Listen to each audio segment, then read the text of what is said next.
was it ever a time na kinwestiyon mo yung sarili mo, did I make the right decision? And it was some major sacrifice because I knew I'd have to give up my career. Pero, to be honest, no regrets. I actually really learned a lot. Na parang, mas masaya pala ang buhay pag simple ka. Ay! Tama ba itong desisyon ko sa buhay na to? Na bakit ko ba pinapahirapan ng sarili ko? All these that we used to enjoy in Dubai. Kasi lahat naman natin ng brands, girl, I have Nandun. I swear, andon. May Shake Shack, may Five Guys, everything you could ask for. It's there. But then, at the end of the day, if you think about it, yun bang buhay na gusto mo? I really saw that I really wasted a lot of my energy, a lot of my time for sorry to say this, bullshits in life. Pull up a chair. Drinks for... Let's talk. Yeah! Yes!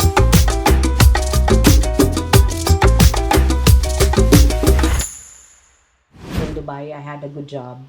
And RV knew that, na I was happy with what I was doing. I was thriving as well. And it was some major sacrifice because I knew I'd have to give up my career. Pero, to be honest, no regrets. Because I think, yun nga, nasanay ako na may help. So parang I never really had the chance to be really freaking hands-on, with the hands-on mode ba kids, talaga? with Sting, our pet, and with RV. So parang now ko lang siya naranasan talaga that, I'm pulling out my sleeves and doing the cooking, doing the, cleaning and all that. So it's another chapter. Tsaka face din. It's another adventure that I wholeheartedly, I think I can parang safely say that I have actually 100% accepted. And even if I see my friends or see my colleagues, wow, they're VPs, they're AVPs, and that was the next step, But do I really want that kind of life at the end of the day? Hindi. No, because when we moved here, I also found the peace that I never had. I found I actually really learned a lot. Na parang mas masaya pala ang buhay pag simple ka. Ay, di ba? Ang ganda nun. So the life is actually beautiful if it's it's so simple. Life is so simple, hindi mo kailangan i-complicate. True. And usually, privilege always comes from the freedom that you have. Exactly. Na you can go out of the house lang na you wanna go walk around, and then try new cafes, mga ganyan. Nakakatulog ako ng maayos. Diba? And you don't have to... like I wouldn't get a phone call at 12 midnight because there's an issue in the office, which I used to get back in Dubai. So, I'm at peace, and I could really say na parang 360 degrees talaga ang change because 180. ayan, Ganon. sorry naman, 180 pala. Kasi life, like Dubai is very luxurious. Oo. And you will really be, parang masasama ka dun sa, parang wala kang choice eh. It's either you swim or you sink. Diba? So, swim na lang. I can imagine yung adjustment eh. Yung difference pa lang na you have everything while living in Dubai versus now na Mas simple. simpler pero you have to work hard for everything. Yeah. And I could imagine siguro It was. yung parang was it ever a time na kinwestiyon mo yung sarili mo, did I make the right decision? Yeah. I'd have to be honest, yes. Kasi iniwan mo yung magandang job. Because, we lived in a house in Dubai, what we call a villa. May garden kami. And if I just want to, kung feeling senti ako, at least I go to the garden and parang fresh. Pero damn, it's so hot. So no then. Wala naman pala silbi. Yan mo na. So yeah, I had that privilege. So when I moved here, and I don't have that.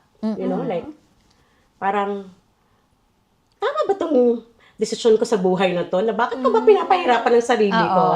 Na feeling ko at that time na parang pinapahirapan ko naman sarili ko. Ang saya-saya ng buhay ko dun eh. Diba? Na parang mag-grocery ako, may sasakyan ako, no, I don't have to carry the groceries. Here, I Dito- have to walk. Oo, tama.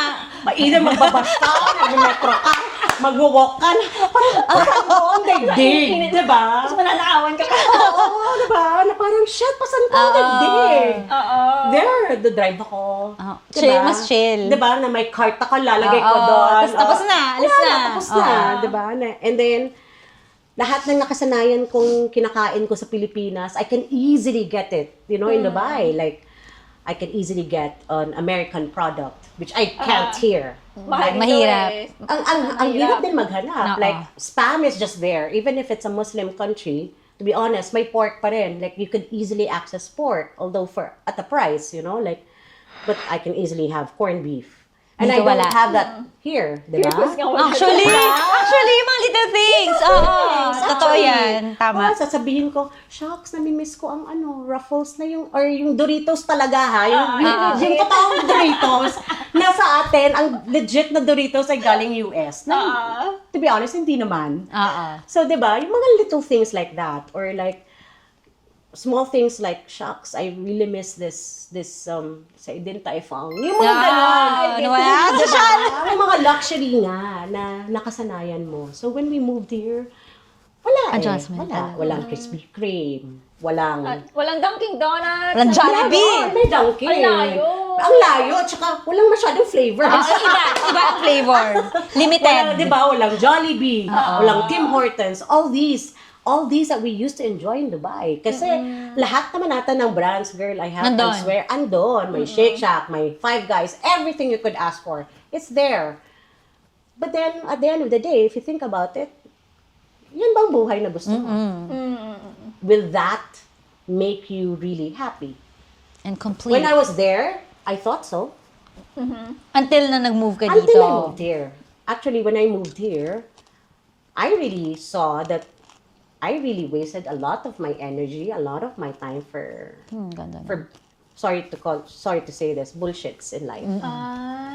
So Yung mga I external like items. I got hooked with, brands na parang, the heck, why did I even buy it? You know? Nag-usapan namin yan kanina. Totoo yan. Like, mapapaisip ka na, I spent so much for a freaking Kasi hindi mo shoe. ginagamit dito. Exactly. Halos. Di ba? Exactly. Or, say, a bag na parang, damn, I can't even use anymore. Kasi nakakahiya. Oo. Totoo yan. Agree. Diba? Because everybody's just simple. And dun ko talaga nakita na parang, you know what? You actually really don't have to have all these. Yeah. And when I started telling my sisters, my mom, actually, my mom was sobrang tuwa na parang, finally, Finally, diba? na- Like, you naintindihan finally, niyo na like, lang. oh, you've matured. Yun yung basis niya that I've matured, to be honest. Kasi nga, before, parang, oh, I want this, I want that, I want that. Or, The most expensive Ah. thing yeah, that you like, can diba? find. And then, in Dubai pa, even if I buy, like, say, a Chanel, damn, like, yung katabi ko, naka-Hermes. So, Parang meron na namang or even if I drive, say, May nakadalbo pa.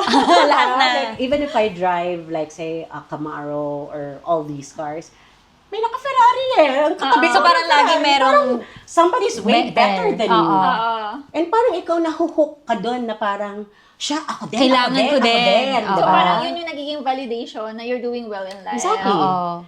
And at some point, the kids would say na, Mom, like, in school, lahat ng, and to be honest, this really happened na susunduin ko sila, and I was just driving a CRV back then. Pero hello, mahal-mahal Just? ng CRV. Mahal-mahal ng Dito ba wala tayong sasakyan, Diba? girl? Hindi, tsaka sa Pilipinas, ang mahal ng CRV. Oo. Sedan nga, ang hirap. Diba? Pero in Dubai, just lang siya talaga, I swear. So, CRV, naka-CRV kami, and then lahat ng nasa parking, I'm not Luxury kidding, cars. naka-Benz, naka-BM, naka-ganyan, diba? And at some point, Sab really told me, you know what, Mom? I sometimes feel bad. Sabi ko, bakit? Sabi niya, because if you go to the parking lot, lahat sila all these, and tayo yung naka-CRV. So aware din sila. Yeah. Nakikita nila. Yeah. And then I told Sab, girl, dude, think about it. Tayo din, sila nagbayad sa school. Tayo din naman na. Di lang talaga galing. I mean, Oo. technically, not really from our pocket, but Dad worked hard for it Aha. because it's part of his privilege, it's part of his benefit. Pero pinaghirapan. Pinagtatrabaho. So that's important. Like, I would always try to inculcate in their minds na lahat ng meron tayo, pinaghirapan natin. And lahat na na-enjoy nyo, it's because we really work. You know, Hard for hindi it. mo makukuha like dyan lang, diba? Like, nang mabilis. And I think they really learned it when we move here talaga. Like, dun talaga din, I guess, pumasok sa isip nila na, you know what?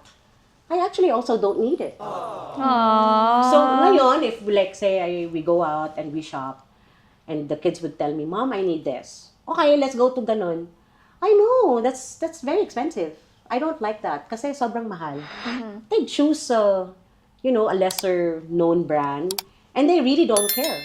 Basta okay yung quality. Oo, tas they look at the price actually na this is actually okay for me. Or minsan ako pa yung magsasabi na, Hindi na, ito na, yung mas Oo, mahal na. Zara na tayo Oo. kasi mura naman ang Zara here if you think about Oo. it, diba? Compared to other countries. And then the kids would say, no, Zara's not my type. That's yours, but not mine, diba? Mga ganon. Nag-judge ka pa. Oo, judgmental din eh. So, you know, those things. But thankfully, I'm actually thankful that we moved at an age na they're very aware. And they still had the time also to learn all these. Otherwise, I mean, if we were still living in Dubai, one, the war is ongoing. I don't know how we would have handled it. That's one. Second, ang sobrang mahal na. I heard, like, my friends would really tell me it's very expensive. And even if siguro kayod to the max kami doon, eventually they'll have to go back to the Philippines for uni. Okay. Because we really couldn't afford uni there. And we already spoke about it. Like, we already told the kids na parang kahit tumambling pa kami, hindi talaga kaya. Ganun siya kamahal. Oo, tsaka hindi na i-cover ng company ni RV. So hanggang parang high school lang technically. So parang sabi ko kahit tatumbling pa hindi talaga. So parang lahat ng siguro sweldo ko Ilalagay niyo na doon. sa Hindi school pa lang. rin. School lang. And that's different here. 'Di ba? Na parang kakaparanggot for a very good, you know, quality. Kahit of sa uni? Kahit sa uni here. And now, Uni Ilang here is percent very- yung subsidized ng government dito sa university? I'm actually not like very what do you call this, knowledgeable. So I'm not 100% sure. But for my daughter, say who's taking law, 1,200 euros 1 year. not bad. Oh, so around That's mga like- 70.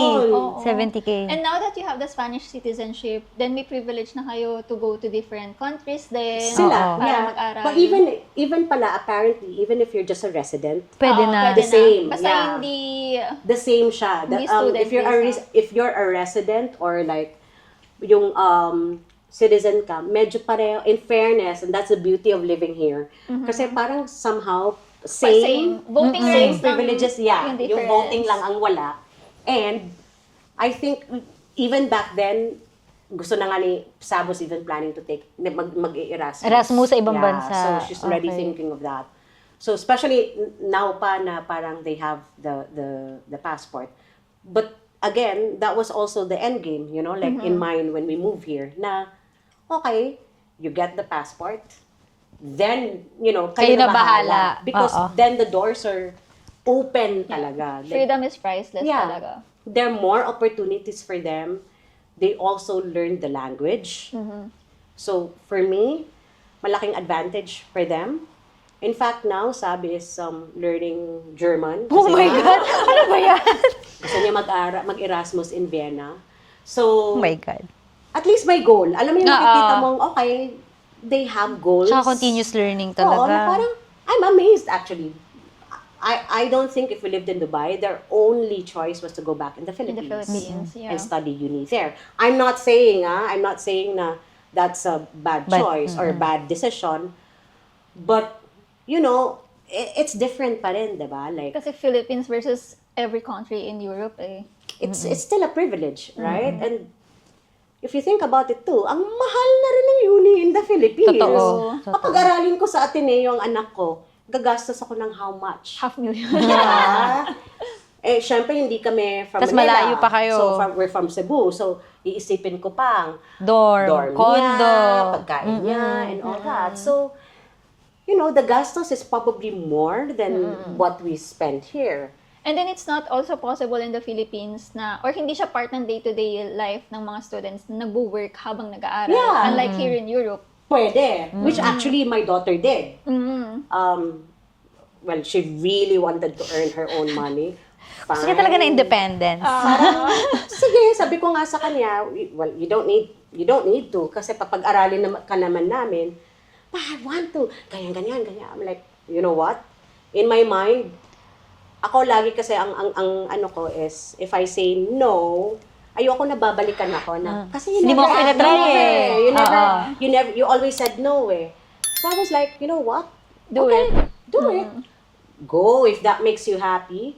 Pero, pag nagkamali ka, di mo rin ako babalikan. Diba? Because that's on you. That's your decision. So she worked. 6 months. After 6 months, she came back to us and told us, Mom, Dad, I don't want to work anymore. Okay. Why? Bakit? Sabi niya, I'm tired. Wala akong weekend. Exactly, right? That's what I told her. At the same Dude, I day- told you na parang you will not have a life and you're young. I don't want you to wait. Not naman that it's a waste of time. But I was just saying na parang nag-aaral ka eh. Diba? Kailangan mo rin ng balance in life. Kailangan mo rin ng fun, diba? At sabi ko, I was, you know, at some point, I was 18 once. Diba? Parang I knew that I wanted also to have fun. And she can't because nagwo-work siya. So, you know, but at the end of the day, she tried it and she knows now how to handle money. Alam niya yung, shucks, ang hirap pala. Kumita So ng ngayon, pera. if she wants something, no, ayoko because I don't wanna spend. Okay, good. Diba? May natutunan. One day of work lang, ganyan. Oo, na parang, I want this. Mom, I really like these shoes, but it's freaking expensive. Sabi niya. Sabi ko, okay. O di, you work hard for it. How? Di ba? May mga ganun na siya na. So, you know, these things na feeling ko, if we didn't move here, I don't think they will ever learn or they will ever experience. And for me, I think kung anong ipapamana ko sa mga bata, kung anong magiging legacy ko with them, I guess it's, you know, the privilege of having this kind of life. You know, getting the freedom that they have now, being globally adept and globally minded. Because for me, it's very important because this is what I notice in the Philippines, sa mga Filipinos. Because we're also so boxed. True. May Na bubble ang tayo mga doon. Pinoy, very narrow-minded na, eto lang. Na pagka-graduate, 9 to 5, and Yeah. then forever ka na mag-work. Yeah. So, parang wala nang path na iba. Pretty much just like how ngayon lang naman naging uso na ang dami ng Pinoy coming here in Spain because they know that the 2-year residency, diba? Na parang 2-year residency, you get the citizenship. But mind you, dati, everybody was dreaming of America, US, America, Canada. Yun lang. Because we're so narrow-minded. Diba? We never really thought of other opportunities. We weren't aware. Yeah. Or now din naging uso yung sobrang Chicken bilis ng sandwich. Yung digital nomad, di ba? Exactly. Or ang bilis makakuha ng visa in Dubai. So everybody's going to Dubai. Now lang yan. But because I feel na because Pinoy are very narrow-minded. Because we don't see the world as It's it always is. English only na countries Yeah, exactly. Na parang, ayoko dyan kasi hindi naman nag-English ang mga tao. Actually, if you don't try, you'll never You'll never know. learn, diba? Yes. You'll never really understand also culture. And to me, sa mga bata, that's why we like to travel too, even back in Dubai. We take them around. Because for me, that's what we could impart to them, the experience. You know, like, if they travel, they see different culture. They see how, okay, this will work for me, this will not work for me. And it's not a matter of bad yung experiences sila dito. It's more Iba-iba lang ganun talaga yung culture culture. nila. Oo. Yeah. So, mas open-minded sila. Exactly. Kasi, ang daming culture shocks when we moved here. Because nga, Muslim country ang Dubai. Even if it's an open country, bawal ang PTA, bawal ang ganito. Eh, dito pa naman, puro PDA. Yeah, dito, di ba? Boy to boy, girl to girl. Oo, lahat na. Tatawid na. Nagkikiss na. Lahat. Di ba? So, Kukurutan ng puwet. exactly. Di ba? And sobrang, it was really a cultural shock for the kids. But if we also didn't take them out of that box, They wouldn't know. they wouldn't know. And that's not life. I'm sorry to say this. It's not living a full life. So if they, now that they have to really commute to school, that's life. Paghihirapan mo talaga wherever you wanna go to, whatever Di siya hatid sundo palagi. Exactly. Oo. Now they would just tell me, oh, I'm going out with my friends, mom. I'll be back by this time. Tsaka naalala ko yung sa work ni Sab, di ba? Late din natatapos yung work niya. She And you finishes fully at 12. supported that. Yeah. I mean, kasi for me, they always say Barcelona's not safe. To be honest, everywhere you go is not safe. Wherever you go, there will always be a but. Kailangan mo lang din naman maging aware sa surroundings mo. Pretty much in the Philippines. Bakit? Safe ba ang Pilipinas? Bakit? Super safe ba ng Pilipinas? Hindi di ba? So, there's a lot of these things na parang sometimes I feel medyo nahahype ng media. Or there are a lot of external factors. But to me, living in Spain, actually woke me up to a lot of things. And again, at the end of the day, I think the major learning I got is that, or I learned is that life is actually more beautiful if it's simple. That's true.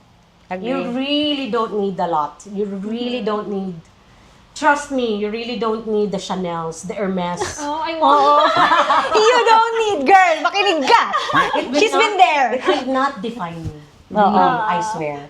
And to be honest, before, I actually felt na, if I have this, Okay. happy na eh. Pero umaangat siya palagi. Hindi na I got uubos. it, and then after that, parang, After that, wala after 1 na. month, parang, dear. Tsaka pag nabili mo na parang wala na yung satisfaction. Parang okay na, meron na ako. Wala.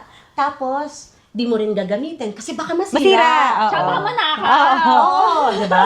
Or ma-scratch. Or mga ganun. So display lang siya talaga. So what for? What for, diba?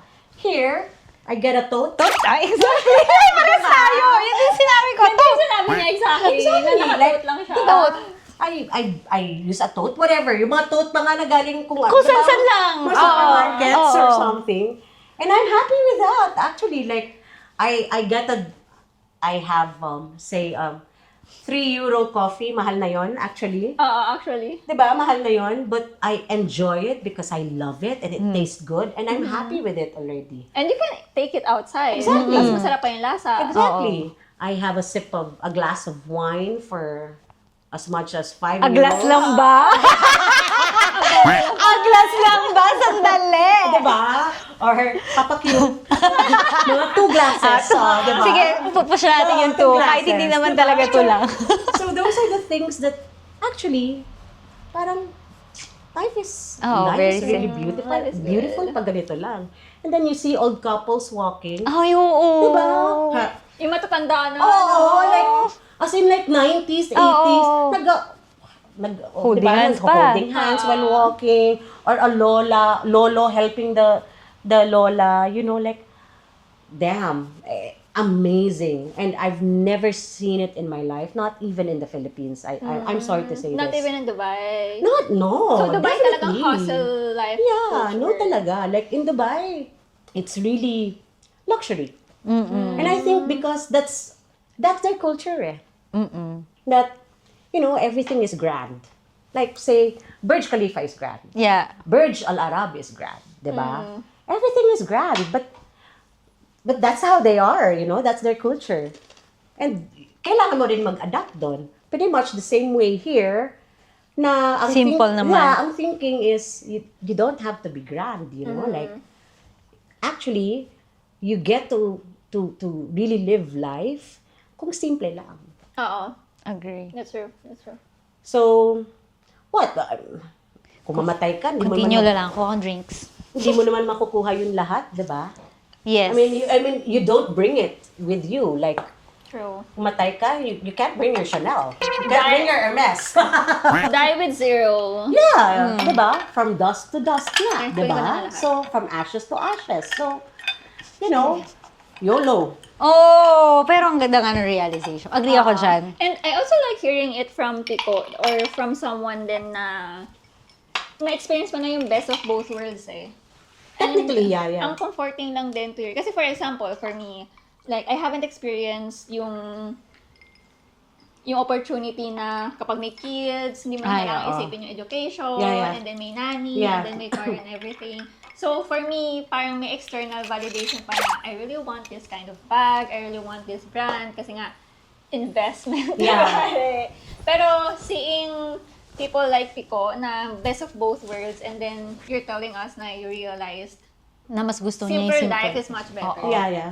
Parang mas comforting siya eh. And the earlier conversation that we had, na you would want to move to another city, for example. Eh, parang for me, medyo mas mapangama sa loob ko na sa Barcelona ako nakatira, which is not the capital of the country. Yeah.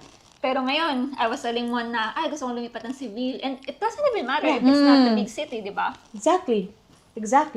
And I think, yun ang beauty of Spain talaga. Yeah. And to be honest, I'm thankful na we were given, as Filipinos, we're given this privilege, this opportunity na Na 2 we get the year. citizenship in 2 years. And also, if you live here, you will see na most naman of our traditions and cultures, Same.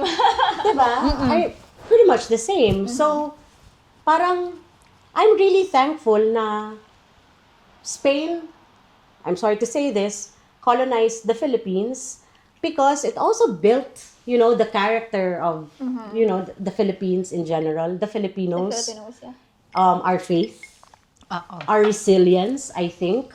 Lahat naman nun, I don't think we would have learned that if hindi tayo na-colonize. Kung Americanized. Yeah, Philippines. it would be different, di ba? Or if, like, Japanese, di ba? Iba din ang, Iba. siguro mas, discipline naman yon. It's a different, We would it's a still be different working culture. by now. Yeah, Mas slave exactly. workers tayo. Yeah.